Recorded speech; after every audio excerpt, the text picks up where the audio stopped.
একটা ডালে যদি দেখায়, দেখেন যে কতগুলো ফল আসলে ডালের ভিতরে দেখতে পাচ্ছেন যে গাছে এমন পরিমাণে ফল ধরেছে যে গাছের ডাল নিচের দিকে নুয়ে যাচ্ছে, এমনকি ভেঙে যাওয়ার উপক্রম হয়েছে। সুপ্রিয় দর্শক, আসসালামু আলাইকুম। তাওয়াক্কালনা ফ্রুটসের পক্ষ থেকে আমি মোহাম্মদ সবুজ, সকলকে জানাই আন্তরিক শুভেচ্ছা ও অভিনন্দন। প্রিয় দর্শক, আমার দুই পাশে দেখতে পাচ্ছেন সবুজ পাতার ফাঁকে ফাঁকে ঝুলে আছে অত্যন্ত রসালো চমৎকার চায়না ম্যান্ডারিন কমলা। তো দর্শক, এই কমলাটি কিন্তু এখনও পরিপক্ক হয়নি, যদিও দেখা যাচ্ছে যে কালার চলে এসেছে, কিন্তু এটি কিন্তু পরিপক্কর কাল হচ্ছে জানুয়ারি মাস। কিন্তু আমাদের ওয়েদারে কিন্তু এটা সম্পূর্ণ মিলে না, কারণ এটি সম্ভবত শীতপ্রধান দেশের একটি ফল। তো এটি কিন্তু আমাদের গাজীপুরের মাটিতে আমরা কিন্তু সর্বপ্রথম এটি পরীক্ষামূলকভাবে চাষ করে সফলতা পেয়েছি গত বছর। তো এই বছরও কিন্তু আলহামদুলিল্লাহ এটার ভালো সফলতা পেয়েছি। তো যদিও দেখা যাচ্ছে যে গাছে পর্যাপ্ত পরিমাণে এই চায়না ম্যান্ডারিন জাতের কমলা ঝুলে আছে। দেখতে পাচ্ছেন যে গাছে এমন পরিমাণে ফল ধরেছে যে গাছের ডাল নিচের দিকে নুয়ে যাচ্ছে, এমনকি ভেঙে যাওয়ার উপক্রম হয়েছে। তো প্রিয় দর্শক, এই ফলগুলা কিন্তু এখনও পরিপক্ক হয়নি। একটা ডালে যদি দেখায়, দেখেন যে কতগুলো ফল আসলে ডালের ভিতরে ধরে আছে।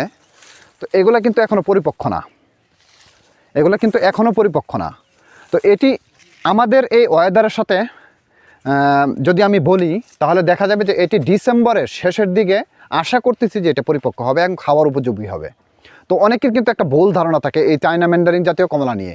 সেটি হচ্ছে, অনেকে বলেন যে এই কমলাটি নাকি মিষ্টি হয় না। তো তাদের উদ্দেশ্যে আমরা এটি বলা থাকবে যে গাছে যেহেতু ফল আমরা ন্যাচারালি পাকাই কোনো ধরনের কোনো কেমিক্যাল ছাড়া, এমনকি সম্পূর্ণ অর্গানিকভাবে, সেজন্য কিন্তু গাছকে একটি নির্দিষ্ট সময় দিতে হবে গাছে পরিপক্ক হওয়ার জন্য।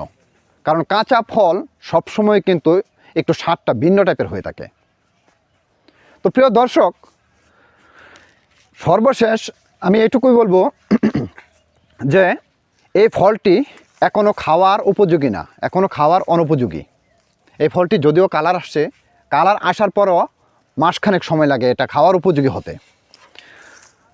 তো এটা ডিসেম্বরের শেষের দিকে মনে করতেছি খাওয়ার উপযোগী হবে। এটি কিন্তু অত্যন্ত রসালো একটি ফল। তো প্রিয় দর্শক, আপনারা বিভিন্ন সামাজিক যোগাযোগ মাধ্যমে দেখতে পেয়েছেন যে আমরা বাগান থেকে ফল বিক্রি করে থাকি, এবং কি ক্রেতা বা দর্শনার্থীরা বাগান থেকে নিজ হাতে ফল সংগ্রহ করে নিয়ে যাচ্ছেন।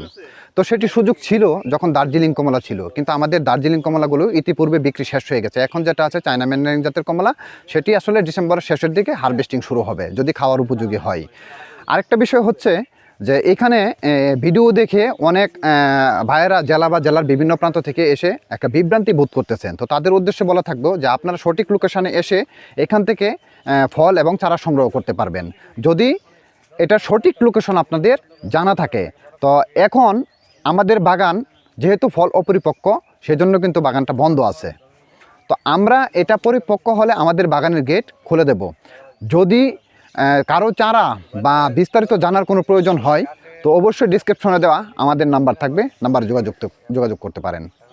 তো প্রিয় দর্শক, দেখা হবে নতুন কোনো ভিডিওতে। তো সে পর্যন্ত সকলে ভালো থাকবেন, সুস্থ থাকবেন। আল্লাহ হাফেজ।